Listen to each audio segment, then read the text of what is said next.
आपका मेरे channel biology informer में बहुत बहुत स्वागत है। तो जैसा कि हम वाईसीटी की बुक के क्वेश्चंस जो हैं एमसीक्यू क्वेश्चंस वो कर रहे थे, तो हमने लास्ट जूलॉजी के क्वेश्चंस करे थे। अगर आपने अभी तक वो क्वेश्चंस एमसीक्यूज़ नहीं देखे हैं तो मैंने प्लेलिस्ट बना रखी है, उसमें जाके देख सकते हैं। चलिए, आज जो हम स्टार्ट कर रहे थे प्रोटोजोआ, हमने क्वेश्चंस ले रखे थे, तो प्रोटोजोआ में ही हम प्रोटोजोआ के जो एनिमल्स हैं उनके क्वेश्चन आज कर रहे हैं। तो आज का हमारा पहला जो टॉपिक है वो है एंट अमीबा। ठीक है, हम इसके क्वेश्चन से स्टार्ट करते हैं। तो पहला क्वेश्चन है, प्रमुकुल निर्माण किसका अंश है? ब्लास्टेमा फॉर्मेशन किसका पार्ट होता है? तो ब्लास्टेमा फॉर्मेशन जो है वो रीजनरेशन यानी पुनर्जन्म का पार्ट होता है, तो इसका आंसर हो जाएगा बी। नेक्स्ट क्वेश्चन है, निम्न में से कौन सा जीव अमर है? तो जो अमीबा है वो एक ऐसा प्राणी है, वो अमर है क्योंकि उसमें विखंडन द्वारा जनन होता है और उसके एक खंड में पूरा नए जीव बनाने की क्षमता पाई जाती है, इसलिए उसको हम कभी भी नष्ट नहीं कर सकते। इसलिए इसका जो आंसर हो जाएगा वो हो जाएगा D, amoeba. Okay, next question है, एंट अमीबा हिस्टोलिटिका में होता है? तो एंट अमीबा हिस्टोलिटिका जो होता है उसमें एक सूडोपोडियम होता है, उसके अंदर जो है ये एक एंडोपैरासाइट होता है मनुष्य के आंत के अंदर। ठीक है, और इसमें एक सूडोपोडिया यानी कूटपाद नामक संरचना पाई जाती है, तो इसका आंसर हो जाएगा ए, 1 सूडोपोडिया। ओके, नेक्स्ट क्वेश्चन है, एंट अमीबा हिस्टोलिटिका में होती है? तो एंट अमीबा हिस्टोलिटिका जो है उसमें एक संकुचनशील धानी जो है वो अनुपस्थित होती है। ठीक है, एक संकुचनशील धानी, 2 संकुचित धानी, 3 संकुचित धानी नहीं। संकुचित धानियाँ उसमें क्या होती हैं? कॉन्ट्रेक्टाइल वैक्यूल्स नहीं पाई जाती हैं एंट अमीबा हिस्टोलिटिका में, और ये मनुष्य के आंत का परजीवी है। ठीक है, नेक्स्ट क्वेश्चन है, पैचिस का कारक एजेंट है? तो पैचिस जो है इसके कारण होता है, एंट अमीबा हिस्टोलिटिका के कारण क्या होता है? पैचिस रोग होता है, जिसे डायसेंट्री रोग भी कहते हैं। ठीक है, ये हमारी आंत के अंदर जो परजीवी है उसको प्रभावित करता है। ठीक है, नेक्स्ट क्वेश्चन है, एंट अमीबा हिस्टोलिटिका की संक्रामक अवस्था है? तो एंट अमीबा हिस्टोलिटिका जो है उसकी जो संक्रामक अवस्था होती है उसे ट्रैंक्युलेट सिस्ट कहते हैं। 4 केंद्र की जो कोष्ठ होता है वो एंट अमीबा की संक्रामक अवस्था होती है, तो इसका आंसर हो जाएगा सी। क्वेश्चन है, इनमें से किस प्रोटोजोआ में संकुचनशील धानी एब्सेंट होती है? तो हमें अभी पढ़ा है एंट अमीबा हिस्टोलिटिका जो होती है उसमें कोई कॉन्ट्रेक्टाइल वैक्यूल्स नहीं पाई जाती, तो इसका आंसर हो जाएगा ए। नेक्स्ट क्वेश्चन है, एंट अमीबा कोलाई के परिपक्व पुटी में कितने नाभिकाएं पाई जाती हैं? एंट अमीबा की जो मैच्योर सिस्ट होती है उसमें कितनी नाभिक पाए जाते हैं ये पूछ रहा है, तो इसमें जो है 8 नाभिक पाए जाते हैं।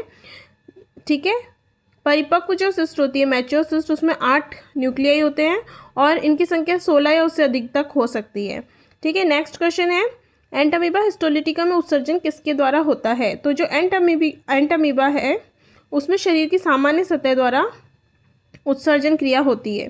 ठीक है, क्योंकि इसमें कोई संकुचनशील धानी नहीं पाई जाती, इसलिए ये क्या होता है, जब वातावरण में परासरण क्रिया द्वारा बाहर जो होता है परासरण की महत्वपूर्ण भूमिका के द्वारा ये उत्सर्जन करता है, यानी जब इसकी बॉडी के अंदर पदार्थों की सांद्रता बढ़ जाती है तो ये उनको बाहर जल में त्याग देता है। ओके, नेक्स्ट क्वेश्चन है, मानव में एंट अमीबा जिंजीवलिस रहता है? तो मानव में जो एंट अमीबा जिंजीवलिस है वो हमारे दांतों में रहता है, पायरिया के मवाद पॉकेटों में वो रहता है। ठीक है, पायरिया किसका रोग है? दांतों का रोग है, तो इसका आंसर हो जाएगा सी। तो फ्रेंड्स, ये थे हमारे अमीबा वाले क्वेश्चंस। अब हम देखते हैं यूग्लिना के क्वेश्चंस। यूग्लिना निम्न में से किस वर्ग से संबंधित है? तो यूग्लिना जो है वो फाइटोमैस्टिगोफोरा का सदस्य है, आंसर हो जाएगा ए। नेक्स्ट है, यूग्लिना का हरित लवक किसका बना होता है? तो यूग्लिना का जो हरित लवक है वो क्लोरोफिल ए, बी और बीटा कैरोटीन से मिलकर बना होता है, इसका आंसर हो जाएगा डी। नेक्स्ट है, कोरल चट्टानें कौन से जंतु बनाते हैं? तो कोरल चट्टानें जो है वो सिलेंट्रेटा जंतु द्वारा बनाई जाती है। कोरल रीफ्स का निर्माण कौन करता है? सिलेंट्रेट्स एनिमल करते हैं। ओके, नेक्स्ट क्वेश्चन है, पैरामाइलम अंग है? पैरामाइलम किसका अंग है? तो यूग्लिना का जो संचित भोजन है उसका पैरामाइलम उसका अंग है। पैरामाइलम स्टार्च के समान एक कार्बोहाइड्रेट होता है और यूग्लिना के पायरेनोइड्स में बनता है। यूग्लिना की संचित भोजन संरचना को हम क्या कहते हैं? पैरामाइलम कहते हैं। नेक्स्ट क्वेश्चन है, यूग्लिना में आहार सामग्री किसके रूप में संग्रहित रहती है? तो यूग्लिना में पैरामाइलन कण के रूप में हमने पढ़ा, या स्टार्च पैरामाइलन स्टार्च कणिकाओं के रूप में जो है वो फूड सामग्री संग्रहित या स्टोर रहती है, इसका आंसर हो जाएगा ए। नेक्स्ट क्वेश्चन है, पैरामाइलम है? तो पैरामाइलम हमने पढ़ा क्या है? स्टार्च है। तो स्टार्च क्या होते हैं? कार्बोहाइड्रेट होते हैं, तो इसका आंसर हो जाएगा बी। द लैंगिक जनन का कोई प्रमाण नहीं मिलता। The proof of sexual reproduction is not found in. तो यूग्लिना जो है उसमें यूग्लिना विर्डिस जो है उसमें किसी भी प्रकार का लैंगिक जनन का प्रमाण नहीं मिला है। अलैंगिक प्रजनन इसमें जो है अनुदैर्ध्य द्विविखंडन विधि द्वारा होता है। ठीक है, इसका आंसर हो जाएगा बी, यूग्लिना विरिडिस। नेक्स्ट हम लोग करते हैं प्लाज्मोडियम के क्वेश्चन। प्लाज्मोडियम को ट्रोफोजोइट रहता है, तो प्लाज्मोडियम का जो ट्रोफोजोइट है वो मनुष्य के एरिथ्रोसाइट्स में पाया जाता है। ठीक है, ये एक प्रोटोजोआ परजीवी है और ये मनुष्य को संक्रमित करता है और इसके कारण कौन सी बीमारी हो जाती है? एरिथ्रोसाइट्स के कारण क्या हो जाता है? बीमारी मलेरिया हो जाती है और ये मादा एनाफिलिस के काटने से फैलता है। नेक्स्ट क्वेश्चन है, प्रमस्तिष्क मलेरिया होता है। सेरिब्रल मलेरिया किसके कारण होता है? तो सेरिब्रल मलेरिया जो है वो प्लाज्मोडियम फैल्सीपेरम जाति द्वारा होता है। प्लाज्मोडियम की जो फैल्सीपेरम जाति है वो सेरिब्रल मलेरिया का कारण होती है। देखिए यहाँ पे हम देख सकते हैं प्रमस्तिष्क मलेरिया यानी सेरिब्रल मलेरिया जो है वो प्लाज्मोडियम फैल्सीपेरम के कारण होता है। टर्सियन मलेरिया जो है प्लाज्मोडियम वाइवेक्स से होता है। Mild tertian malaria Plasmodium oval से होता है और क्वार्टन मलेरिया जो है प्लाज्मोडियम मलेरिया से होता है। ठीक है, नेक्स्ट क्वेश्चन है, लाल रुधिर कणिकाओं के शफनर के बिंदु या कण दिखाई देते हैं, तो किस में दिखाई देते हैं? मलेरिया के कारण दिखाई देते हैं वो। आंसर हो जाएगा बी। नेक्स्ट क्वेश्चन है, मलेरिया के मरीजों में शफनर कण किस में पाए जाते हैं? तो मलेरिया के मरीजों में जो है आरबीसी जो होती है उसके अंदर शफनर ग्रैन्यूल्स पाए जाते हैं। इसका आंसर हो जाएगा ए। हीमोजोइन प्लाज्मोडियम की निम्न में से किस अवस्था में दिखता है? तो हीमोजोइन जो है प्लाज्मोडियम की जो मेरोजोइड स्टेज होती है उसमें हीमोजोइन दिखता है। ठीक है, हीमोजोइन प्लाज्मोडियम की मीरोजोइन अवस्था में मिलता है। यह कोशिका द्रव्य का एक भाग होता है जो एक केंद्रक बनाता है। अंडाकार संरचना में ट्रोफोजोइट अवस्था और मीरोजोइट अवस्था दोनों आरबीसी में ही बनती है। ठीक है, तो इसका आंसर हो जाएगा सी, मीरोजोइट स्टेज। संक्रमण की कौन सी अवस्था मलेरिया परजीवी द्वारा बनती है? तो मलेरिया परजीवी जो है वो संक्रमण की स्पोरोजोइट अवस्था बनाता है। इसका आंसर हो जाएगा सी। नेक्स्ट क्वेश्चन है, मादा एनाफिलीज में प्लाज्मोडियम वाइवेक्स के द्वारा कौन सी संक्रमण की अवस्था बनती है? तो जो मादा एनाफिलीज है उसके कारण गैमेटोसाइट्स बनते हैं। इसका आंसर हो जाएगा डी। नेक्स्ट क्वेश्चन है, मॉरर्स डॉट्स किसी संक्रमित व्यक्ति के एरिथ्रोसाइट में पाए जाते हैं? तो मॉरर्स डॉट्स जो हैं वो प्लाज्मोडियम फैल्सीपेरम से संक्रमित व्यक्ति में एरिथ्रोसाइट के रूप में पाए जाते हैं। इसका आंसर हो जाएगा बी। नेक्स्ट क्वेश्चन है, प्लाज्मोडियम फैल्सीपेरम के संक्रमण की अवस्था में परजीवी कृत एरिथ्रोसाइट की कणिका कोशिका द्रव्य में सूक्ष्म कणिकाओं को क्या कहेंगे? तो इनको हम मॉरर्स डॉट कहते हैं। ठीक है, इसका आंसर हो जाएगा बी। नेक्स्ट क्वेश्चन है, निम्नलिखित में से किस जीवन चक्र में वर्मीफॉर्म मोटाइल जाइगोट उपस्थित होता है? तो जो प्लाज्मोडियम है उसमें वर्मीफॉर्म मोटाइल जाइगोट पाया जाता है। ठीक है, इसको हम ऊकाइनेट भी कहते हैं। कुछ समय के लिए जाइगोट जो होता है वो मंद और गतिहीन रहता है, लेकिन बाद में वो क्या करता है? गतिशील हो जाता है और सर्पी गति करता है। प्लाज्मोडियम के जाइगोट में फ्लैजिला पाई जाती है। ठीक है, नेक्स्ट है, गतिशील जाइगोट बनते हैं किसके जीवन चक्र में बनते हैं? तो प्लाज्मोडियम के जीवन चक्र में गतिशील जाइगोट बनते हैं। नेक्स्ट क्वेश्चन है, क्रिप्टोजोइट की अवस्था प्लाज्मोडियम वाइवेक्स के जीवन चक्र में कहाँ पाई जाती है? क्रिप्टोजोइट की अवस्था प्लाज्मोडियम वाइवेक्स के जीवन चक्र में कहाँ पाई जाती है? तो जो क्रिप्टोजोइट अवस्था है प्लाज्मोडियम वाइवेक्स की वो मानव की यकृत में पाई जाती है। इसका आंसर हो जाएगा ए। नेक्स्ट क्वेश्चन है, प्लाज्मोडियम है तो प्लाज्मोडियम एक डाइजेनेटिक है, एक प्रोटोजोन परजीवी है और इसका जीवन चक्र जो है वो दो पोषकों में पूरा होता है। ठीक है, इसलिए ये द्विपरपोषी है। इसमें अपने जीवन चक्र को पूरा करने के लिए 2 होस्ट की आवश्यकता होती है, इसलिए इसको डाइजेनेटिक कहते हैं। ओके, इसका आंसर हो जाएगा ए। नेक्स्ट क्वेश्चन है, किसमें प्लाज्मोडियम की साइजोंट अवस्था पाई जाती है? तो मानव के लीवर और आरबीसी में जो है प्लाज्मोडियम है उसकी साइजोंट अवस्था पाई जाती है। ठीक है, इसमें क्या होता है? प्लाज्मोडियम की संक्रमणशील अवस्था स्पोरोजोइट अवस्था है। यकृत की कोशिकाओं में स्पोरोजोइट कोशिका द्रव्य का भक्षण करती है और क्रिप्टोजोइट में बदल जाती है। ठीक है, इसमें केंद्रक बहुविभाजन द्वारा अनेक संतति केंद्रकों में विभाजित होकर एक साइजोंट अवस्था बना लेता है। तो ये किस आंसर हो जाएगा? मानव के लीवर और आरबीसी दोनों में। ठीक है, नेक्स्ट क्वेश्चन है, प्लाज्मोडियम के लघु युग्मक और गुरु युग्मक बनते हैं। मेगा गैमेट्स और माइक्रो गैमेट्स कहाँ बनते हैं प्लाज्मोडियम के? तो जो मेगा गैमेट्स और माइक्रो गैमेट्स हैं वो जाइगोट में बनते हैं, युग्मनज में बनते हैं। मलेरिया परजीवी के गैमेटोसाइट्स बनते हैं, तो मलेरिया परजीवी है उसके जो गैमेटोसाइट्स हैं परजीवी के ब्लड मनुष्य के रक्त में बनते हैं, ब्लड ऑफ मैन में बनते हैं, आरबीसी में बनते हैं। तो इसका आंसर हो जाएगा बी। नेक्स्ट है, इनमें से कौन से अंग में मलेरिया परजीवी अकाइनिट अवस्था में पाई जाती है? तो जो है मलेरिया परजीवी वो आंत्र के अंदर, ठीक है, मच्छर के पेट के अंदर किसके रूप में पाई जाती है? जो मलेरिया है उसकी अकाइनिट अवस्था जो है वो मच्छर के पेट में, मादा एनाफिलिस मच्छर होता है उसके पेट में पाई जाती है, तो इसका आंसर हो जाएगा डी। नेक्स्ट क्वेश्चन है, एनाइसोगेमी असमयुग्मकता क्या है? असमयुग्मकता क्या होती है? जब असमान युग्मकों का संलयन, जैसा कि प्लाज्मोडियम में देखा जाता है, तो असमान युग्मकों का संलयन हो जाता है, उसे हम क्या कहते हैं? एनाइसोगेमी कहते हैं या असमयुग्मता कहते हैं। ऐसा किस में होता है? प्रोटोजोन्स में, विशेष तौर पे किस में होता है? प्लाज्मोडियम में ऐसा देखा गया है। नेक्स्ट क्वेश्चन है, मैलिग्नेंट टर्सियन मलेरिया निम्नलिखित में से किसके द्वारा होता है? तो मैलिग्नेंट टर्सियस मलेरिया जो है वो प्लाज्मोडियम फैल्सीपेरम वाली स्पीशीज के कारण होता है, ठीक है। नेक्स्ट क्वेश्चन है, प्लाज्मोडियम की सभी अवस्थाएं एनाफिलिस के पेट में पचा ली जाती हैं सिर्फ एक को छोड़कर।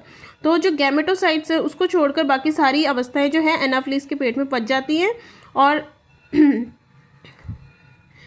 जो गैमेटोसाइट्स अवस्था है वो पचती नहीं है और वो हमारे ह्यूमन बॉडी में वो आरबीसी के थ्रू ट्रांसफ़र हो जाती है। प्लाज्मोडियम बर्गेई एक परजीवी है। प्लाज्मोडियम बर्गेई किसका परजीवी है? तो ये चूहों का परजीवी है। ये थे हमारे क्वेश्चंस। इसके बाद हम देखते हैं पैरामीशियम। पैरामीशियम एक शुष्क केंद्रक होता है। हम आगे कर रहे हैं पैरामीशियम के क्वेश्चन। पैरामीशियम का शुष्क केंद्रक होता है तो ये द्विगुणित होता है, डिप्लॉयड होता है। आंसर हो जाएगा ए। नेक्स्ट क्वेश्चन है, किस प्रजाति में जुक्लोरेला शैवाल सहजीवी है? तो जो जुक्लोरेला शैवाल है वो मल्टी माइक्रोन्यूक्लिएटम जो है उसमें परजीवी के रूप में सहजीवी के रूप में रहती है, ठीक है। नेक्स्ट क्वेश्चन है हमारा, पैरामीशियम की पश्च संकुचनशील रिक्तिका स्पंदन करती है। जो पैरामीशियम है उसकी जो पश्च संकुचनशील रिक्तिका है वो अग्र रिक्तिका से द्रुततर यानी faster than the anterior vacuole रिक्तिका स्पंदन करती है, यानी कि पश्च रिक्तिका ज़्यादा गतिशील होती है, अग्र रिक्तिका से कम, अग्र रिक्तिका कम होती है, ठीक है। नेक्स्ट क्वेश्चन है, पैरामीशियम में क्या होता है? दोनों संकुचन रिक्तिका समान गति से कार्य करती है। आगे वाली पीछे वाली से तेज कार्य करती है, पीछे वाली आगे वाली से तेज कार्य। अभी हमने देखा पीछे वाली रिक्तिका ज़्यादा तेज गति से कार्य करती है और आगे वाली रिक्तिका से कम, आगे वाली रिक्तिका है वो कम कार्य करती है, यानी इसका आंसर हो जाएगा सी। नेक्स्ट क्वेश्चन है, दिए गए कथनों में से कूट के आधार पर उत्तर दीजिए। यहाँ पे हमें वो दिया हुआ है, पैरामीशियम की पश्च संकुचनशील रिक्तिका आगे वाली से तेज स्पंदन करती है, ठीक है। दूसरा इसका रीज़न दिया हुआ है, जल की अधिक मात्रा अग्रभाग में कोशिका ग्रसनी के द्वारा जाती है। तो इसमें ए तो सही है लेकिन आर सही नहीं है, क्योंकि जब पैरामीशियम है उसकी संकुचनशील रिक्तिका जो पीछे वाली तेज स्पंदन करती है, लेकिन जब जल की अधिक मात्रा अग्रभाग में कोशिका ग्रसनी जो है उसके मध्य भाग से नहीं जाती, ठीक है। तो इसका आंसर हो जाएगा सी। ए सत्य है परंतु आर असत्य है। नेक्स्ट क्वेश्चन है, पैरामीशियम निम्न में से कौन फ्लैजिलेट प्रोटोजोआ नहीं है? तो जो पैरामीशियम है वो फ्लैजिलेटेड प्रोटोजोआ नहीं है, क्योंकि इसमें क्या है, कशाभिका अनुपस्थित होती है। यूग्लिना, ट्रिप्नोसोमा और लिशमैनिया में फ्लैजिला पाई जाती है, लेकिन पैरामीशियम में दो केंद्रक होते हैं, एक मैक्रोन्यूक्लियस होता है और एक माइक्रोन्यूक्लियस होता है, ठीक है। और इसकी पूरी बॉडी पे क्या पाए जाते हैं? सीलिया पाए जाते हैं पैरामीशियम में। पैरामीशियम किस गण में आता है? तो पैरामीशियम जो है वो हाइमेनोस्टोमेडिया सी इस वर्ग में आता, गण में आता है। पैरामीशियम जो है इसका वर्ग जो है वो है सीलिएटा और ऑर्डर जो है वो है पेनिकुलिडा, इसको हम हाइमेनोस्टोमेटिडा भी कहते हैं, ठीक है। इसका आंसर हो जाएगा सी। नेक्स्ट क्वेश्चन है, एंडोमैक्सिस जनन की वह प्रक्रिया है जो पाई जाती है, किसमें पाई जाती है? पैरामीशियम में एंडोमिक्सिस प्रक्रिया द्वारा जनन होता है। एंडोमिक्सिस पैरामीशियम की एक परिघटना है जो कि संबंधित है, किससे संबंधित है? प्रजनन से संबंधित है। साइटोपाइज एक अपर्चर है जो पैरामीशियम के शरीर पर पाया जाता है, किस प्रयोग में लाया जाता है? तो अपचित भोजन के उत्सर्जन के लिए पैरामीशियम में साइटोपाइज पाया जाता है, ठीक है। साइटोपाइज पाया जाता है, किसमें पाया जाता है? पैरामीशियम में पाया जाता है। कुछ पैरामीशियम की कोशिका द्रव्य में पाई जाने वाली विशेष कोशिकाएं जो कप्पाकण कहलाते हैं एक विष उत्पन्न करते हैं, इसे क्या कहते हैं? इसे पैरामेसिन कहते हैं। कप्पाकण जो है पैरामीशियम में कुछ किलर स्टेन्स का पाए जाते हैं और पदार्थ पैरामेसिन के उत्पादन के लिए जिम्मेदार होते हैं, ठीक है। पैरामीशियम में पाया जाने वाला कप्पाकण किसका उदाहरण नहीं है? तो जो कप्पा कण है वो गैर गुणसूत्र वंशानुक्रम नॉन क्रोमोसोमल इनहेरिटेंस का उदाहरण नहीं है। नेक्स्ट है पैरामीशियम में पैरामीसिन किस कण के द्वारा उत्पन्न होते हैं? तो पैरामीशियम में जो पैरामीसिन है वो कप्पा जो कण होते हैं, पार्टिकल्स होते हैं, कप्पा पार्टिकल्स, उनके द्वारा उत्पन्न किए जाते हैं। आंसर हो जाएगा ए। नेक्स्ट क्वेश्चन है पैरामीशियम के संयुग्मन है तो निम्नलिखित में से दिए गए कथनों में से कौन सा कथन सत्य है? ठीक है, संयुग्मन यानी कॉन्जुगेशन से संबंधित कौन सा कथन सत्य बताना है। युग्मनज नाभिक प्रत्येक संयुग्म में 8 क्रमिक विभाजन से गुजरता है, नहीं। गठित 12 माइक्रोन्यूक्लियाई में से 3 पतित हो जाते हैं, नहीं। गठित 4 माइक्रोन्यूक्लियाई से 3 गिर जाते हैं, ये सही है। जब पैरामीशियम में संयुग्मन होता है लैंगिक प्रजनन विधि द्वारा, संयुग्मन द्वारा इसमें लैंगिक प्रजनन होता है, तो जो होते हैं द्विगुणित माइक्रोन्यूक्लियस आकार में बढ़ते हैं, फिर उनमें अर्धसूत्री विभाजन होता है और फिर में जो 4 एगोनिक संतति कोशिकाएं बनती हैं, उनमें से जो 3 है वो नष्ट हो जाती हैं और एक है ना वो सूक्ष्म केंद्र की समसूत्री विभाजन द्वारा 2 असमान पूर्व केंद्रक और युग्मक और नाभिक बनाते हैं। ठीक है, तो इसका आंसर हो जाएगा सी। 4 माइक्रोन्यूक्लियाई में से 3 पतित हो जाते हैं और एक आगे बचा रहता है। नेक्स्ट है पैरामीशियम है, तो पैरामीशियम क्या है? एक अमोनोटैलिक है, अमोनिया का उत्सर्जन करता है। नेक्स्ट है पैरामीशियम में संयुग्मन के दौरान किसका आदान प्रदान होता है? तो पैरामीशियम में संयुग्मन जो होता है कॉन्जुगेशन, उसमें माइक्रोन्यूक्लियाई लघु केंद्रिका का आदान प्रदान होता है। पैरामीशियम में साइक्लोसिस की परिघटना का संबंध किससे होता है? तो पैरामीशियम में साइक्लोसिस की परिघटना का संबंध डाइजेशन या पाचन से होता है। आंसर हो जाएगा सी। ट्राइकोसिस्ट का कार्य क्या है? तो ट्राइकोसिस्ट जो है वो बचाव और सुरक्षा का कार्य करती है। ये इसमें क्या है, एक प्रकार की रॉड के आकार की संरचना होती है। ये क्या एक्टोप्लाज्म पाई जाती है और ये माना जाता है कि पैरामीशियम को सुरक्षा देने का कार्य करती है। इनको कहते हैं ट्राइकोसिस्ट। आंसर हो जाएगा ए। नेक्स्ट क्वेश्चन है सिल्वर लाइन तंत्र संबंधित है, तो सिल्वर लाइन जो तंत्र है, सिल्वर लाइन सिस्टम जो है वो पैरामीशियम से संबंधित है। सिल्वर लाइन सिस्टम पैरामीशियम का एक प्रोटोजोमिक सतही रेखाओं की एक श्रृंखला है। इसमें फ्लैट, झिल्ली, बादे, ब्लिस्टर के मौजेक बने होते हैं। इनमें चांदी के जमाव के स्थलों का प्रतिनिधित्व करते हैं। सीलिया और प्रोटोटाइकोसिस आसन ब्लिस्टर के बीच निकलते हैं, न्यूरोमोटर का कार्य करते हैं। ठीक है, नेक्स्ट है पैरामीशियम में आहार लेने की प्रणाली क्या है? तो जो आहार लेने की प्रणाली है उसमें वो होलोजोइक प्रकार का है, जंतु संपोषण है उसमें। ठीक है, नेक्स्ट है पैरामीशियम में एम्फीमिक्सिस शामिल होता है, तो पैरामीशियम में जो एम्फीमिक्सिस है 2 अलग अलग इंडिविजुअल के मेल प्रोन्यूक्लियाई और फीमेल प्रोन्यूक्लियाई का जो है संलयन होता है, फ्यूजन होता है, इसे हम क्या कहते हैं? एम्फीमिक्सिस कहते हैं। ठीक है, आंसर हो जाएगा डी। नेक्स्ट है पैरामीशियम में संयुग्मन सहायता करता है, तो कॉन्जुगेशन जो है वो उसमें क्या कार्य करता है? वो रिजुविनेशन यानी पुनर्यवनन में कार्य करता है। हेरिडिटी वेरिएशंस पैतृक विविधता में भी कार्य करता है और न्यूक्लियर रिकॉग्नाइजेशन केंद्रक के पुनर्गठन में भी कार्य करता है। तो इसका आंसर हो जाएगा जो कॉन्जुगेशन है वो सभी में काम करता है, ऑल ऑफ द अबव। ठीक है, नेक्स्ट क्वेश्चन है विषम रूपी नाभिक पाए जाते हैं, तो विषम रूपी नाभिक किसमें पाए जाते हैं? तो वो पक्षमाभी प्रोटोजोन्स जो है, सीलिएटेड प्रोटोजोन्स जैसे कि पैरामीशियम, इनमें विषम रूपी नाभिक पाए जाते हैं। जैसे कि पैरामीशियम में पाया जाता है मैक्रोन्यूक्लियस और माइक्रोन्यूक्लियस, 2 तरह के न्यूक्लियस होते हैं, इसे हम विषम रूपी नाभिक कहते हैं। पैरामीशियम एक प्रोटोजोआ संघ का जंतु है, इसमें 2 प्रकार के केंद्रक होते हैं। ठीक है, इसे हम क्या कहते हैं? हेट्रोमॉर्फिक न्यूक्लियाई कहते हैं। तो फ्रेंड्स ये थे हमारे अब तक के प्रोटोजोआ के एनिमल्स के क्वेश्चंस। इसके बाद नेक्स्ट वीडियो में हम ये वाला टॉपिक करेंगे, प्रोटोजोआ द्वारा उत्पन्न रोग। ठीक है, तो तब तक आप मेरे चैनल को सब्सक्राइब कर लीजिए अगर नहीं किया है तो, और साथ ही साथ अपने फ्रेंड्स के साथ शेयर कर दीजिए। और इसके साथ ही मैं नेक्स्ट जो वीडियो लाऊंगी वो उसमें हम बॉटनी के क्वेश्चंस भी करेंगे। चलिए मिलते हैं फिर नेक्स्ट वीडियो तक। Okay, bye bye.